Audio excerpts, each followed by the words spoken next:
아, 화요일쯤에요. 정자 지하철역에 거기서 열차를 기다리고 있었어요. 그런데 키가 한 1m 80에 체중은 한 100kg 정도 나가는 아주 건장한 청년이 제 앞을 쓱 지나가더니 쓰레기통으로 다가갔어요. 제 옆에 쓰레기통이 있었는데 제 앞을 이렇게 싹 지나가면서 쓰레기통 앞으로 딱 갔어요.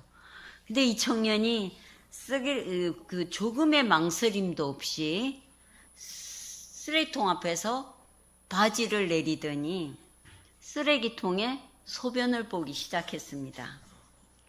제 옆에 앉아있던 젊은 여자는 그 광경을 보더니 이러면서 그냥 기절할 듯이 이러면서 막 놀래가지고 입을 다물지 못했어요. 저는 그 청년을 보면서 이 상황을 어떻게 하나 이렇게 마음에 엄청 갈등을 느끼면서 있었는데 그 볼일을 다 본 청년이 어딘가에 전화를 하기 시작했습니다.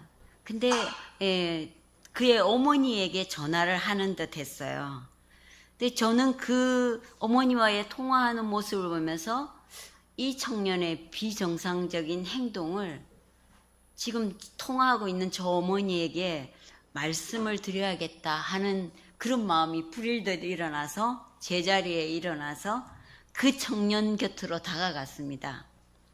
그런데 제가 그 청년 곁으로 다가가자 정말 청년이 저를 살려주듯이 엄마와의 전화 통화를 끊었어요. 그래서 저는 할 수 없이 이 상황을 어떡하나 고민하다가 제가 그 청년의 엄마가 되기로 했습니다. 내가 저 청년의 엄마가 되어야 되겠다. 이런 마음을 가지고 이제 그 청년을 마치 제 아들 수영인 것처럼 생각하면서 그 청년에게 말을 했습니다.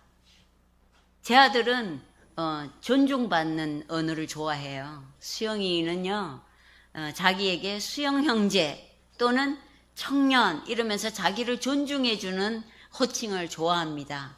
그래서 저도 그 청년에게 청년 이렇게 불렀어요. 그러면서 소변이 보고 싶으면 화장실을 가야지. 이렇게 쓰레기통에서 이 쓰레기통에다가 사람들이 보는 앞에서 소변을 보면 안 돼요. 이렇게 이제 말을 하면서 제가 이랬어요. 사람들이 보는 앞에서 쓰레기통에다가 소변을 보면 경찰이 와서 청년을 경찰이 데리고 가요. 그랬더니요, 이 청년이 이렇게 등을 돌린 채로 이렇게 말하는 거예요. 경찰서에 가요. 이러면서 자폐장애인의 특징인 자폐장애인의 언어로 제 말에 반응을 하는 거예요. 경찰서에 가요. 이렇게요. 그래서 이제 저는 이 청년이 장애를 가진 청년이구나 하는 것을 확신하고 이 청년이 엄마와 통화를 했던 것을 기억하고 이제는 강한 의조로, 제가 엄마니까요, 강한 의조로 만약 또다시 지하철역에서 이렇게 사람들이 보는 앞에서 쓰레기통에 소변을 보면 엄마한테 얘기해서 엄마한테 혼나게 할 거예요. 이렇게 말했어요. 그랬더니 이 청년이 또 이렇게 말했습니다. 엄마에게 혼나요. 이렇게 말을 했어요. 근데 그때부터 이제 제 마음이 아파지기 시작했습니다. 근데 이제 열차가 도착했어요. 열차가 도착하자 저와 청년은 열차를 탔는데요. 청년이 딱 타더니 이렇게 보더니 장애인 노약자석에 자리가 없는 거예요. 그러니까 이 청년이 조금의 망설임도 없이 그 열차 바닥에 마치 자기 안방인 것처럼 양반다리를 하고 탁 주저앉는 거예요. 양반다리를 하고 딱 앉았어요. 그리고는 자기 가방에서 딱풀을, 우리 애들이 쓰는 학용품 딱풀을 탁 꺼내더니 손에 봉투를 쥐고 있었어요. 은행 봉투. 은행 봉투를 쥐고 있었는데 그 봉투에다가 탁 풀을 칠하더니 이렇게 봉투를 딱 봉해요. 그리고 그 봉투의 겉면에다가 지하철역 바닥에 엎드려가지고 뭘 주소를 쓰기 시작했어요. 근데 주소가 인천시 동남구로 시작되어지는 주소를 쓰기 시작했어요. 그래서 제가 이 주소는 이 청년이 살고 있는 집 주소구나 하는 것을 알게 되었습니다. 저는 그 인천시 동남구에 살고 있는 자폐장애를 가진 청년이 지하철을 타고 성남시 정자역까지 왔다는 거예요. 정자역까지 와서 그 손에는 은행 봉투를 든 걸로 보았을 때 주변에 있는 은행을 배회하다가 그때가 오후 4시경이었는데 오후 4시경에 또 정자역에서 지하철을 탔는데 인천 방향이면 반대 방향 수원 쪽으로 가야 되는데 전혀 다른 방향으로 모란 이쪽으로 가는 왕십리 쪽으로 가는 방향으로 가는 전동차를 타고 가는 청년을 보면서 제 마음이 너무너무 극도로 우울해졌습니다. 그 우울함과 염려는 급하기야 수영이에게로 이렇게 연결되어져 가지고 야, 내가 이 세상을 떠난 후에 내 아들 수영이가 이렇게 할 일이 없어서 이렇게 지하철을 타고 인생을 방황하게 된다면 어떡할까 하는 일어나지도 않은 미래의 어떤 부질없는 염려가 저에게 확 밀려오면서 마음이 무너지는 고통으로 마음에서 눈물이 흐르기 시작했습니다. 그리고 제 마음에서는 절망감이 도저히 어떻게 일어날 수 없는 절망감이 가득 찼어요. 어떡하나 이런 그 장애 청년의 이 기이한 행동들을 제 눈으로 직접 보면서 제 아들의 수영이의 모습과 이렇게 오버랩되어지면서 제 마음이 극도로 절망감으로 무너졌습니다. 그런데 그 순간에요, 놀랍게도 제 마음에서 너는 나를 누구라고 생각하느냐 하는 성령의 음성이 들렸어요. 너는 나를 누구라고 생각하느냐 하는 이 음성이 주님의 음성이 들렸습니다. 오늘 우리가 읽은 성경 본문을 보면요, 가이사라 빌립보라는 이 지방에서 예수님께서 제자들에게 너는 나를 누구라고 생각하느냐라고 물으셨습니다. 예수님과 제자들은요, 갈릴리 지방을 두루 다니시면서 예수님의 천국 복음을 전하는 것을 보셨어요. 예수님은 이 벳세다 빈 들판에서는 보리떡 5개와 작은 물고기 2마리를 가지고 예수님을 따라다니던 수많은 군중들, 약 2만 명으로 추정되어지는 수많은 군중들을 먹이셨어요. 놀라운 기적을 행하셨습니다. 먹일 뿐만 아니라 12광지리가 남는 그런 놀라운 기적을 제자들은 다 보았어요. 그리고 그곳을 떠나서 두로와 시돈 지방에 들어갔을 때에는 가나안 여인의 하나 있는 딸이 흉악한 귀신에 들려서 엄청난 고통을 당하고 있는 그 고통을 들으시고는 그 여인의 그 딸의 흉악한 귀신을 쫓아주셨어요. 이런 놀라운 기적을 행하시는 예수님을 보면서요, 제자들은 와, 이분이야말로 우리가 믿고 따라야 되는 하나님이시구나, 우리의 구세주시구나 라고 생각하고 예수님을 전심으로 기쁨으로 따라다녔어요. 근데 이 제자들과 예수님은 그 지방을 다 거쳐서 이제 어디에 도착했냐면 가이사라 빌립보라는 이 지역에 도착하게 됩니다. 그런데 여러분, 이 가이사라 빌립보라는 지역이 굉장히 중요한 지역인데, 여러분, 이 지역은 가이사 아구스도라는 로마의 황제가 헤롯 대왕에게 하사한 땅입니다. 그래서 헤롯 대왕은 이 가이사 아구스도에게 아부하는 심정으로 이 땅에다가 뭘 지었냐면 황제의 신전을 지었어요. 황제의 신전을. 황제의 가이사 아구스도를 위한 황제의 신전을 지었어요. 그런데 그 다음 대에 헤롯 대왕의 아들인 헤롯 빌립은 이 가이사라 빌립보를 더 확장시키고 더 큰 도시로 만들었어요. 그리고 이 헤롯 빌립은 그 다음 황제인 디베료 가이사, 그 가이사를 기념하는 의미로 이곳의 지명 이름을 가이사라로 명했어요. 그리고는 그 이름만 명한 것이 아니라 자기 이름을 거기 뒤에다가 붙였어요. 빌립이라는 자기 이름을 붙여서 그 땅을 가이사라 빌립보라고 지명했어요. 그런데요, 이 당시는 이 도시의 이름에다가 황제의 이름을 붙인다는 것, 이건 굉장한 일이었기 때문에 황제의 위용에 합당한 도시가 되어야만 했어요. 그래서 이 도시를 굉장히 화려하게 장대하게 도시를 짓는 거예요.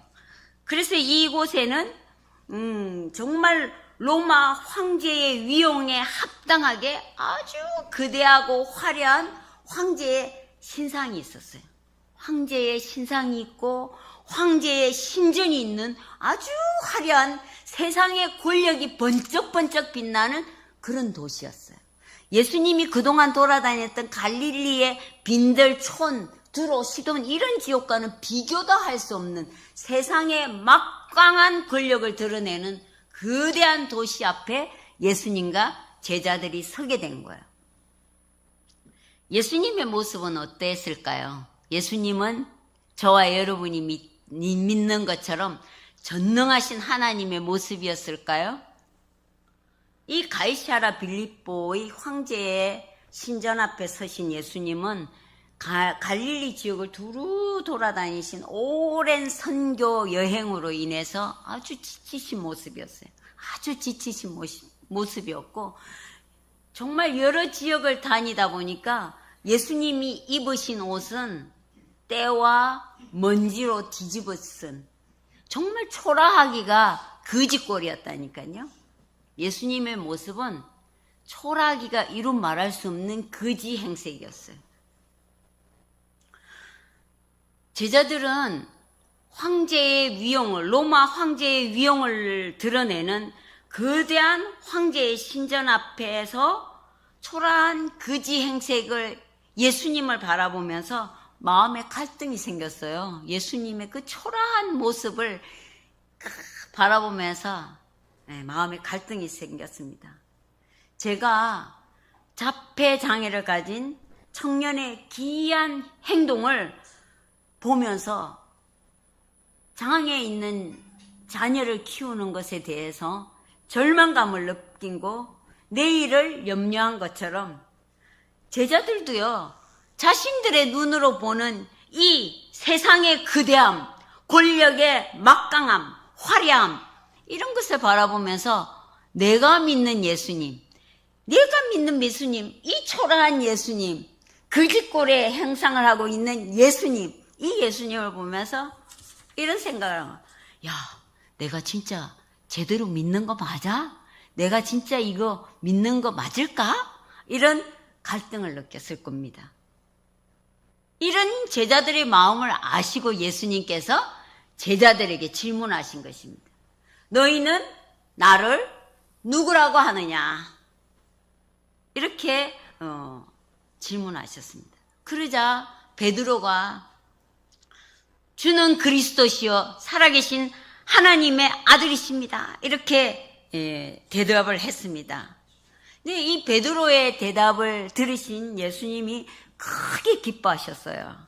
왜냐하면 베드로가 이러한 대답을 할 수 있었던 것은 오늘 성경에 보면 하나님의 은혜였다는 거야. 하나님께서 베드로에게 알게 하셨기 때문에 예수님이 나의 모든 연약함, 나의 인간의 죄, 이런 죄를 대속하신 하나님이 보내신 그리스도, 나의 구세주이심을 알았다는 거예요.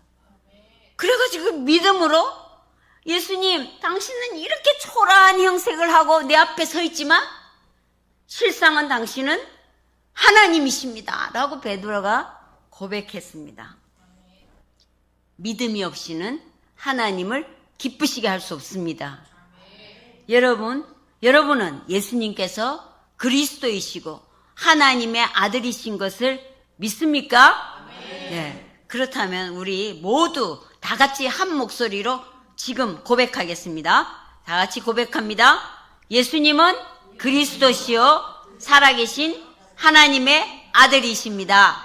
아멘. 이 신앙 고백 매우 중요합니다. 오늘 성경이 이 신앙 고백의 중요함을 얘기하고 있는데요. 이 신앙 고백 위에 나의 몸된 교회를 세우겠다 이렇게 말하고 있어요. 우리 모두가 개개인 한 사람이 다 주는 그리스도시요 살아계신 하나님의 아들이십니다라고 고백했기 때문에 우리가 이렇게 그리스도의 몸을 이루면서 우리 엘피스 교회가 세워지게 된 것입니다. 뿐만 아니라 이 신앙 고백을 하는 개개인 한 사람 한 사람이 각 사람에게 놀라운 신분의 변화가 있다는 거예요. 여러분은 육신의 눈으로 바라보니까 어제의 내가, 오늘의 내가, 지금 신앙 고백을 한 내가 똑같은 모습의 나인 것 같지만 영적인 세계에서 나의 모습은 전혀 다른 신분의 변화가 일어나고 있었음을 말하고 있습니다. 그래서 요한복음 1장 9절에서 14절에 이렇게 말하고 있습니다. 참빛 곧 세상에 와서 각 사람에게 비추는 빛이 있었나니, 참빛이 와서 각 사람들에게 다 빛을 비추었다는 거예요. 그런데 세상은 그를 알지 못하여 그가 세상에 계셨으며 세상은 그로 말미암아 지원바 되었으되 세상은 그를 알지 못하였고 자기 땅에 오매 자기 백성이 영접하지 아니하였나니, 영접하는 자 곧 그 이름을 믿는 자들에게는 하나님의 자녀가 되는 권세를 주셨으니 이는 혈통으로나 육정으로나 사람의 뜻으로 나지 아니하고 이렇게 오직 하나님으로부터 난 자니라. 우리 모두가 하나님으로부터 난 자들, 하나님의 자녀가 되었다는 것입니다. 여러분, 주는 그리스도시요 살아계신 하나님의 아들이십니다 라고 하는 신앙 고백을 한 우리 한 사람 한 사람 한 사람이 하나님의 은혜로 죄와 허물로 죽었던 어둠의 자녀에서 하나님의 자녀로 태어나게 되었습니다. 아멘, 할렐루야.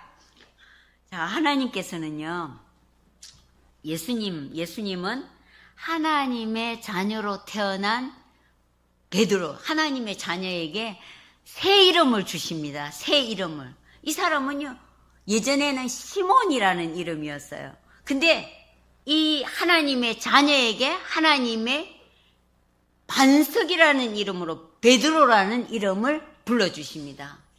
정말 여러분, 하나님이 주시는 축복은, 이름은 축복입니다. 그래서 이 베드로는요, 베드로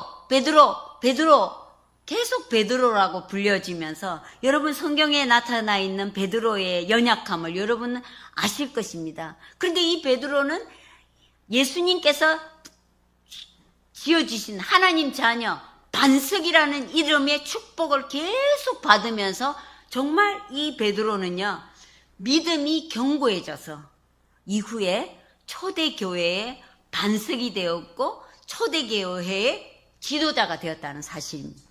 하나님은 여러분이 알든 모르든 하나님의 자녀로서 하나님의 새 자녀, 새 이름을 주신다는 것입니다.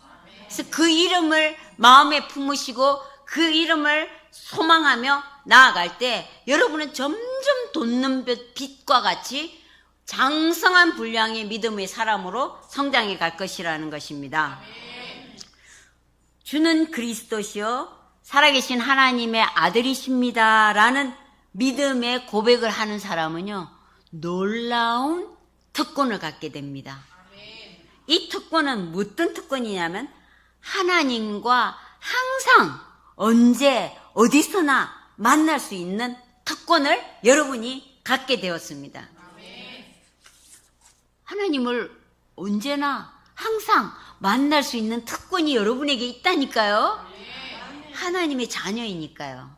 하나님의 자녀이니까 자기 아버지를 아무 때나 만날 수 있는 거예요. 예수님은 이 하나님의 자녀에게, 베드로에게 천국의 열쇠를 주십니다. 오늘 본문에 있습니다. 내가 이 열쇠를 너에게 주노니, 이렇게 이 열쇠는 예수님 자신인 예수 그리스도를 말하고 있습니다. 그래서 이 천국의 열쇠를 가진 자는 언제든지 천국 문을 열 수가 있는 것입니다. 지금은 뭐 이렇게 우리가 터치폰으로 집의 문을 열지만 우리 생각해 보십시오. 예전에 다 열쇠를 가지고 집의 문을 열었습니다. 열쇠 없으면 아무리 내 집이라도 못 들어가요. 그런데 열쇠가 있으면 아무 때나 들어가지 않습니다. 그래서 우리가 이 키를 그 자물쇠점에 가서 복사해가지고 자식들한테 다 나눠줬죠. 식구들에게. 야, 집에 들어올 때 이걸로 집 문 열고 들어와. 똑같은 것입니다. 우리는 하나님 자녀인 우리는 다 천국 문을 열 수 있는 열쇠를, 예수 그리스도를 다 가지고 있어요. 그래서 예수님이 이렇게 요한복음 16장 23절 24절에서 이렇게 말하고 있습니다. 너희가 무엇이든지 내 이름으로 아버지께 구하는 것을 내 이름으로 줄 거다, 주겠다, 이렇게 말하고 있어요. 지금까지는 우리의 실상을 이렇게 말하고 있습니다. 지금까지는 너희가 내 이름으로 아무것도 구하지 아니하였으나 구해라. 그리하면 받으리니 너희 기쁨이 충만하리라, 이렇게 말하고 있어요.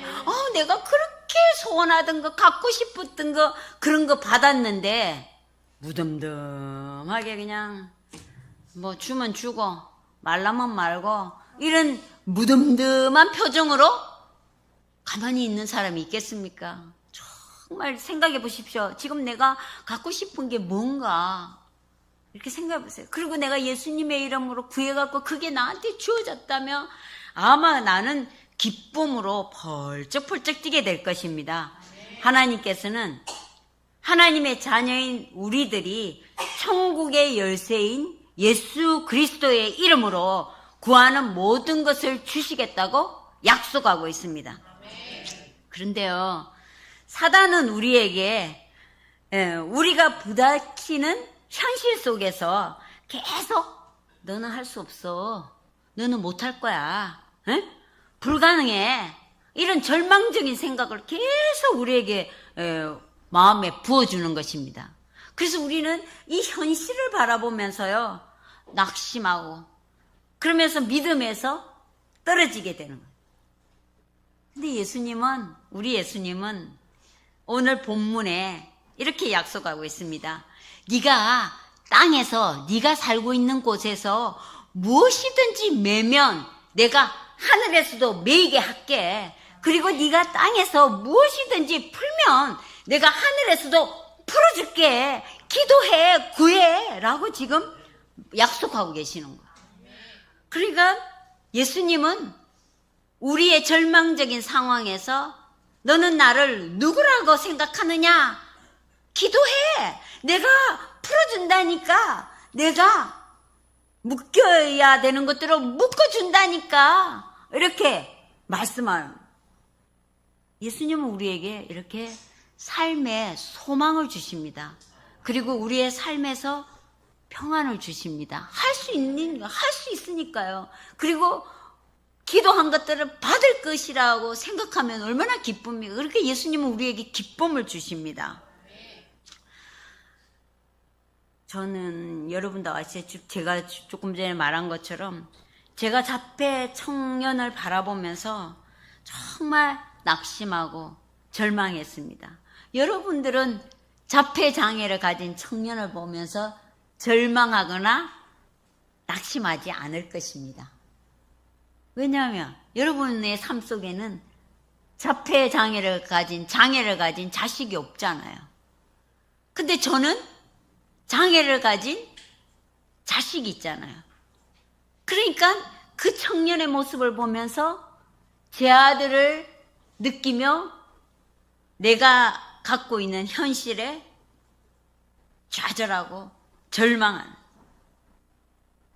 그런데 우리 하나님이 내 아버지 되시는 그분이 내 안에 계셔서 나와 함께 하시고 나를 도우시고 나를 힘주시는 그 아버지께서요, 이렇게 너는 나를 누구라고 생각하니? 이렇게 물으신 거예요. 그러니까 그 순간에 내가 절망의 땅을 바라보던 시선에서 빛 대신 주님을 바라보게 된 거야. 빛 대신 주님을 바라보면서 주님, 저는 이렇게 약합니다. 저는요, 너무 환경을 바라보면서 쉽게 좌절하고 절망하는 이런 약함을 가지고 있습니다. 주님, 주님의 보혈로 저의 이 약함을, 저의 이 죄성을 덮어주시옵소서. 주님의 보혈로 덮어주시옵소서 라고 기도하게 돼요. 그러면서 주님이 내 삶의 주인이십니다. 이렇게 고백했어요. 전능하신 하나님이 나와 함께 하심으로 기도하면 모든 문제가 해결될 수 있다란 마음이 제 마음에 쑥 들어왔어요. 그러니까 이 낙심과 절망으로 나를 깔아뭉개려고 하던 어둠의 세력이 확 떠나가는 거예요. 그래서 예수님께서 이렇게 말하신 거예요. 음부의 권세가 결단코 너희를 이기지 못하리라. 왜? 어떻게 해서? 내 속에 빛 대신 주님이 계시니까. 근데 이 빛을 우리가 인식해야 돼요.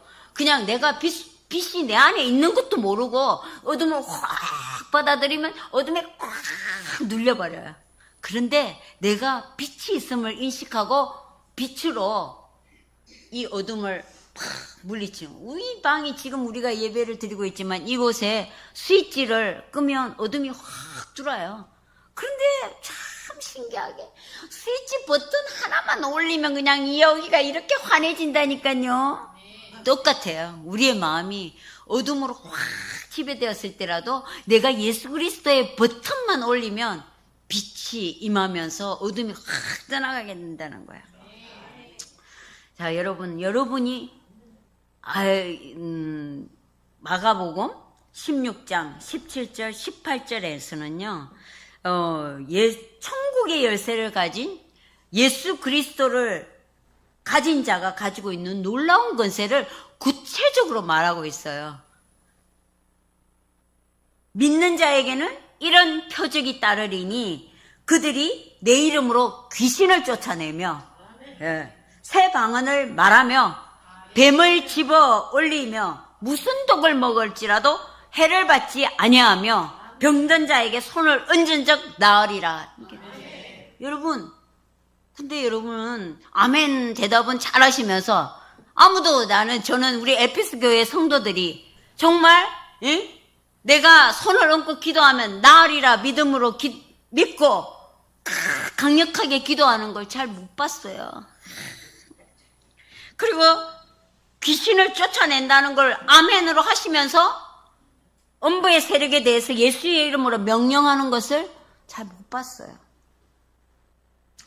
그런데 여러분이 믿든 안 믿든 간에 하나님을 믿는 사람은 예수님의 이름으로 귀신을 쫓아낼 수 있어요. 네, 오늘부터 해보세요. 안 믿어지죠? 저도 부끄러웠어요. 예수님의 이름으로 명하느니 사탄아 물러가라. 처음에는 이게 너무 부끄러워갖고 쥐새끼만한 목소리로 예수님의 이름으로 명하느니 사탄아 물러가라 이렇게 했어요. 근데 놀라운 일이 있었어요. 어떤 할머니 기도를 하는데 제가 쥐새끼만한 목소리로 예수의 이름으로 사탄아 물러가라 이랬는데요. 이 할머니가 푹 쓰러지는 거예요. 예수님의 이름의 권세가 그만큼 강한 거예요. 난 믿지도 않고 부끄러워서 쥐새끼만한 목소리로 예수님의 이름으로 명하노니 사탄아 물러가라 했는데 그 예수님의 이름의 권세가 너무 커갖고 할머니가 푹 쓰러진다니까요. 할머니 속에 들어있는 사탄이. 그러니까 예수님의 이름, 그러면서 제가 그 모습을 보면서 와, 대단하구나 제가 느꼈어요. 그러니까 여러분도 저와 똑같을 거예요. 내가 기도한다고 귀신이 나갈까? 근데 해보세요. 처음에는 잘 안 될지 몰라도요. 자꾸 하면요. 여러분의 믿음이 쭉쭉쭉 커지면서 나중에는 예수의 이름으로 명하노니 사탄아 물러가라 이렇게 기도하게 될 것을 믿습니다. 예수님을 믿는 사람은 예수님 하나님 나라의 천국 방언을 말할 수 있습니다. 그리고 예수님을 믿는 사람은 병든 사람에게 손을 얹고 기도하면 나음을 받습니다. 이런 일이 우리에게 일어날 수 있는 것은 우리 속에 예수님이 계시기 때문입니다. 우리 속에 예수님이 계세요. 여러분, 근데 우리 조금 전에도 말했지만 왜 우리에게는 이런 권세가 나타나지 않는가? 한마디로 말하면 믿음이 없어서 기도하지 않기 때문입니다. 기도하지 않잖아요. 내가 기도한다고 나갈까? 내가 기도한다고 나을까? 여러분 의심이 더 강해가지고 기도 안 해요. 하나님의 은혜로 자 여러분에게 하나님에게 정말 하나님의 은혜 저는 목사님께 이렇게 말해서 목사님 설교 마지막이 안 풀어져요. 정말 기도 좀 부탁드립니다. 이렇게 하면서 메시지 보냈어요. 목사님 기도하셨나 봐요. 하나님께서 놀라운 은혜로 마지막을 풀어주셨어요. 저희 집에 금요일날 오후에 미국에서 한국을 방문하신 목사님이 저희 집을 방문하셨어요. 오랜 친분이 있는 목사님이신데 목사님이 저희 집에 오셔서 제가 한국에 오래간만에 오셨기 때문에 뭐 밥도 잘하지도 못하면서 막 된장국 끓여가지고 김치에 소찬이죠. 네, 그걸로 뭐 미국에서 고기는 많이 먹었을 거니까 굳이 고기 할 거 없이 된장국에 뭐 이런 뭐 나물 해가지고 이제 밥상을 차렸어요. 그래갖고 이제 목사님을 대접하고 거실에서 이렇게 목사님과 저희 부부가 담소를 나누고 있었어요.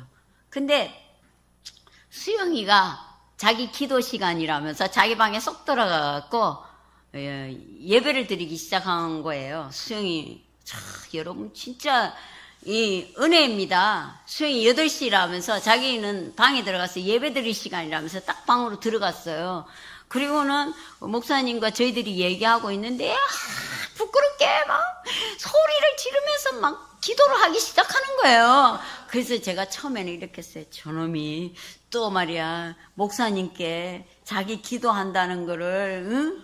이렇게 알리려고 저렇게 큰 소리로 이러면서 이제 인간적인 생각으로 좀 제가 부끄럽게 생각하면서 이렇게 했어요. 근데 얘가 무슨 기도를 하나 이렇게 들었더니 목사님의 어깨와 통증에 어깨와 팔을 아프게 하는 통증은 떠나갈지어다 막 이러면서 나음을 입을지어다 막 이러면서 기도하는 거예요. 목사님의 어깨와 팔이 통증이 있다면서 그것이 나을지어다 하면서 막 선포하면서 막 기도하고 있는 거예요. 그럼 제가 무슨 이러면서 이제 제가 그걸 이렇게 들으면서 목사님께 여쭈었어요. 목사님 어깨와 팔이 아프세요? 수영이가 목사님이 어깨와 팔이 아프다고 그러면서 치유 기도를 하고 있네요. 이렇게 이제 근데 나는 목사님이 진짜로 나 어깨 아파요, 팔이 아파요 라고 할 줄 몰랐어요. 그런데 목사님이 깜짝 놀라시면서 아니 제가 어떻게 내가 어깨가 아프고 팔이 아픈 걸 알았어요? 이러는 거예요. 그 목사님이 말씀하신 거 아니에요? 근데 아니요, 저는 아무한테도 말 안 했대. 그러면서 사실 제가 어제 어깨와 팔을 다쳤거든요. 그래서 지금 여기가 아파요.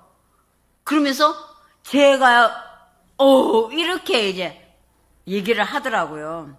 그가 저도 너무 깜짝 놀라가지고, 아유, 그렇네요. 이러고는 이제 목사님하고 대화를, 그러면서 목사님이, 난 가기 전에 수영이한테 안수기도 받고 가야겠다, 이러더라고요. 그러고는 이제 목사님이, 가셨어요. 대구로 이제 가시고, 배웅을 하고 돌아와서 제가 수영이에게 물었어요. 수영아, 목사님이 어깨하고 팔이 아픈 걸 어떻게 알았어? 목사님이 너한테 말했지? 예, 제가 막 이렇게 우리 아들에게 다그친 거예요. 그랬더니 수영이가 이러는 거예요. 기도하면 마음에서 말해. 할렐루야! 네. 여러분, 정상의 진언을 가진 여러분은 할 일이 너무 많아가지고 하나님 앞에 기도하는 것을 소홀히 합니다. 근데 장애를 가진 우리 아들은 할 일이 없어서 맨날 8시만 되면 지방에 들어가서 기도를 해요.